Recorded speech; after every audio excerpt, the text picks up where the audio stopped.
Setiap hari pukul 4 pagi, si kakek pergi ke gunung untuk menebang bambu. Saat dia membawa bambu yang telah dipotong dan bersiap pulang, tapi tiba-tiba di depannya muncul sebatang bambu yang bersinar, membuatnya penasaran. Si kakek meletakkan bambu yang dipegangnya dan mendekat perlahan. Dia menemukan bahwa cahaya itu berasal dari tunas bambu di tanah. Dalam sekejap mata, tunas bambu tiba-tiba tumbuh hingga 20 cm. Pemandangan ini benar-benar membuat si kakek terkejut. Dalam keheranan si kakek, ujung tunas perlahan-lahan terbuka.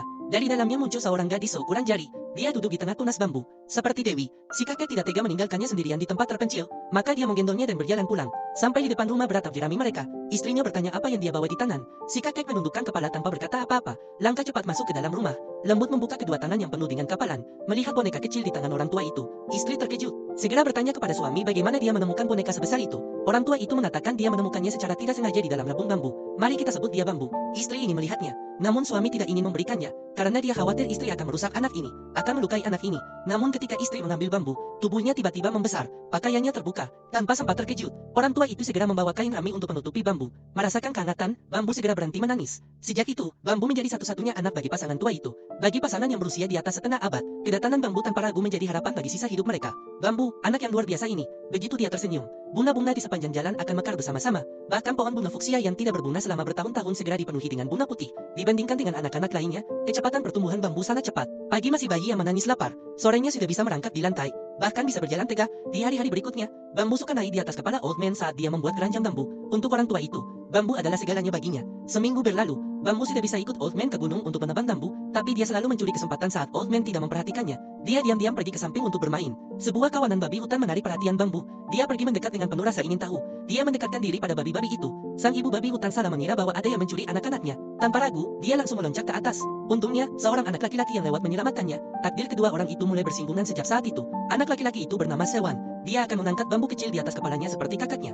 Hutan yang limbun, mata air gunung yang deras dan berbagai binatang yang aneh. Semua menjadi kenangan masa kecil yang selalu terpatri di hati Sewan. Melihat bambu tumbuh besar setiap harinya, kakek itu harus pergi ke gunung setiap hari untuk menebang bambu, untuk menyiapkan mahar untuk putrinya. Saat dia kembali melihat hutan bambu tempat putrinya bermain, sebatang bambu berkilauan emas muncul lagi. Kakek itu penasaran mendekat, lalu dia mengeluarkan belati dari saku, dan dengan keras membelah bambu itu.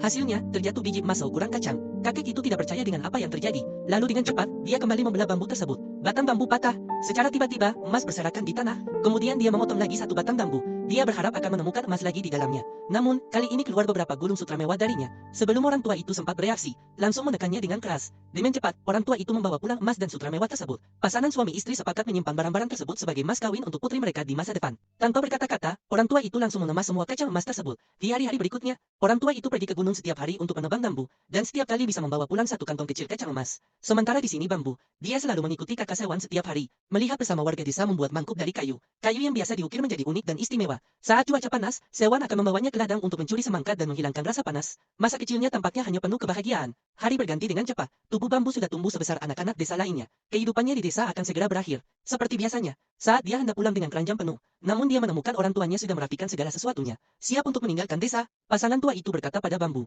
mereka telah membeli sebuah mansion di kota. Mereka akan pindah dari desa terpencil ini untuk menjalani kehidupan yang lebih baik di kota. Bambu dengan enggan menaruh keranjangnya di depan pintu. Dia melirik rumah tempat dia tinggal selama ini. Dengan rasa sedih, dia mengikuti orang tuanya meninggalkan desa. Kereta kuda yang akan menjemput mereka telah menunggu di pintu desa. Bambu segera dibawa ke mansion di kota. Dia tidak mengerti bagaimana ayahnya yang selalu hemat bisa membeli mansion mewah seperti itu. Dan mereka juga menyewa banyak pelayan wanita. Saat ini, pasangan tua yang selalu berpakaian sederhana, juga mengenakan pakaian sutra mewah. Di dalam ruangan tergantung lebih banyak kain sutra mewah. Semua ini akan digunakan untuk membuat pakaian untuk bambu. Saat ini, bambu hidup seperti dalam mimpi. Tak percaya bahwa hidup mewah ini jatuh kepadanya. Bagi bambu yang selalu tinggal di desa pegunungan, temperamen yang lincah dan aktif, sepertinya agak tidak sesuai dengan sekelilingnya. Kakek itu kemudian menghabiskan banyak uang untuk mencari seorang musisi etikat, bertanggung jawab mengajarkan bambu musik, catur, lukisan, serta etika. Hanya dengan begitu bisa mencari keluarga yang baik untuk bambu di masa depan. Bagi bambu yang lahir dari tunas bambu, hal-hal duniawi ini sama sekali tidak membuatnya bingung. Memetik biola dan melukis, seperti dilakukan dengan mudah. Bahkan musisi itu merasa tidak pantas menjadi gurunya. Sang kakek sangat senang setelah mendengarnya. Seiring berjalannya waktu, seperti biasa, Zuzi datang bulan. Ibunya pun membuat sup dari sayuran yang ditanam di kebun belakang, siap untuk menghangatkan Zuzi. Saat itu, sang kakek membuka pintu dan masuk. Melihat Zuzi yang murung di tempat tidur, ia pun bertanya pada istrinya apa yang terjadi. Istrinya memberitahunya tentang datang bulan Zuzi. Sang kakek sangat senang mendengarnya, lalu ia berkata ini menyelenggarakan pesta dewasa terbesar untuk Zuzi. Sebelum itu, sang kakek menghabiskan banyak uang untuk meminta seorang tua memberikan nama. Orang tua itu pertama kali melihat Zuzi yang cantik. Ia tak bisa menahan kagum melihat wanita secantik itu di dunia, lalu memberinya nama Putri Wuye. Agar Zuizi bisa tampil dengan gemerlap di depan orang banyak, musisi memaksa untuk melukis gigi hitam dan mencabut alisnya. Namun bambu itu tetap menolak. 100.000. Dia tidak bisa menerima kebiasaan ini. Tidak ada jalan keluar. 100.000. Sang tua hanya bisa mengikuti permintaan bambu, memakaikan pakaian serba mewah. Pada hari upacara dewasa, tamu yang datang dan pergi tidak pernah berhenti. Di antara mereka ada beberapa kerabat kerajaan, bangsawan istana. Sang tua sibuk menangani tamu di luar. Sang ibu bertanggung jawab menerima hadiah. Hanya bambu yang duduk sendirian di dalam tenda, mendengar keramaian di luar. Beberapa tamu mabuk berat, meminta untuk bertemu Putri Hyoku di dalam. Namun ditolak oleh sang tua, karena putrinya tidak sembarang orang bisa bertemu. Para tamu mulai gelisah, mengatakan dia hanyalah orang kaya baru yang tidak punya kemampuan. Putri Hyoku juga diolok-olok. Bambu mendengar kata-kata palsu ini, tidak bisa lagi menahan kemarahan di dalam hatinya. Dia menghancurkan mangkuk porselen di tangannya, kemudian berlari cepat keluar. Dia sudah muak dengan wajah-wajah palsu ini. Kehidupan di ibu kota jauh dari yang dia bayangkan. Saat ini dia hanya ingin pulang, kembali ke desa kecil yang dulu tanpa beban. Namun ketika dia tiba di rumah anyar yang dulu, ternyata sudah ada penghuni baru di sana. Wanita itu mengira dia pengemis lewat, lalu meletakkan mangkuk sisa makanan di depannya. Desa kecil dalam ingatannya, sepertinya tidak ada hubungan lagi dengannya sekarang. Dia pergi dengan kekecewaan, terjatuh di tengah salju karena kelaparan dan kedinginan. Ketika membuka mata, dia menyadari dirinya kembali di rumah mewah. Dia masih mengenakan pakaian mewah itu. Semuanya terasa seperti mimpi. Dia juga sudah merelakan. Dia memutuskan menerima takdirnya, menerima kebiasaan merias dan mencukur alis seperti itu. Perlahan-lahan, bambu pun mulai belajar gaya gadis istimewa. Dia menghabiskan waktu sepanjang hari di dalam kamar untuk latihan kaligrafi, meskipun dia menginginkan kebebasan. Namun dia sadar bahwa dirinya telah terbelenggu oleh kungkungan dunia. Ketika orang tua itu kembali, dia segera menceritakan kecantikan bambu kepada 5 pangeran. 5 pangeran terpesona mendengarnya. Mereka segera menaiki kereta dan menuju rumah bambu. Orang tua yang menerima undangan sangat senang. Dia tahu bahwa putrinya akan segera menikah dengan keluarga kerajaan. Namun, bambu tidak senang mendengarnya. Dia tidak ingin menikah begitu cepat. Namun dia harus patuh pada rencana orang tua. Ketika 5 pangeran tiba di rumah bambu, mereka segera bersujud di depan bambu dengan penuh kekaguman. Mereka menyampaikan perasaan cinta mereka kepada bambu. Pangeran pertama berkata, asalkan putri mau menikah dengannya, maka dia akan memperlakukan putri seperti mutiara langka. Sang pangeran batu kedua mengatakan, dia akan menganggap putri sebagai mangkuk batu di depan Buddha dari India, berlutut setiap pagi dan malam. Menteri besar ketiga mengatakan dia akan menganggap putri sebagai mantel bulu tikus sapi. Kilau gemilannya hanya terungkap setelah melewati pembakaran api yang dahsyat. Pangeran keempat berkata, putri seperti mutiara di kepala naga, sebuah harta langka yang tidak bisa dibeli dengan uang. Pangeran kelima mengatakan putri seperti kerang mutiara burung layang-layang, harus dijaga dengan hati-hati dan dirawat dengan baik. Setelah mendengar rayuan kelima pangeran ini, Zhu merasa semakin tidak ingin menikahi mereka. Lalu dia berkata, siapapun yang bisa mendapatkan harta yang mereka sebutkan, maka dia akan menikah dengan orang itu. Ketika orang tua itu mendengar, wajahnya terkejut. Semua ini adalah barang dari surga. Bagaimana bisa ada barang seperti ini di dunia? Ini jelas-jelas putrinya ini menyulitkan kelima pangeran. Meskipun dia mencoba meyakinkan, tapi Zhu sudah mantap. Setelah pergi, para pangeran pergi tanpa henti untuk mencari harta karun langka yang mereka katakan. 1 minggu kemudian, putra pertama menemukan harta karun langka Penglai Yuzi. Dia meletakkannya di depan sang putri. Dia meletakkannya di depan putri. Dalam pandangan terkejut semua orang, tirai dibuka. Pelayan di sisi lain memantulkan cahaya matahari ke ranting pohon. Permata di ranting pohon bersinar terang. Sangat cantik. Ketika semua orang mengira ini nyata. Namun, tiba-tiba seorang pedagang masuk. Dia menyadari bahwa biaya pembuatan Penglai Yuzi belum dibayarkan kepada bambu dan orang tua, sehingga menyadari bahwa itu palsu. Kemudian, putra kedua membawa bola tikus api yang legendaris untuk bambu. Dia menutupi baju bola ini dengan api. Namun, masalah muncul dengan cepat. Pakaian terbakar menjadi abu. Setelah pergi, para putra pergi mencari harta karun langka yang mereka sebutkan.